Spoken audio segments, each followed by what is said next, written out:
using our first code in Python.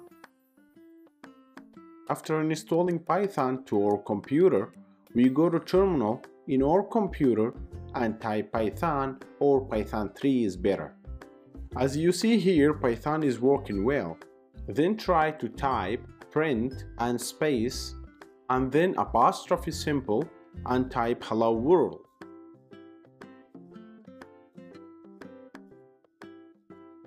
And put apostrophe symbol again and press enter in the keyboard.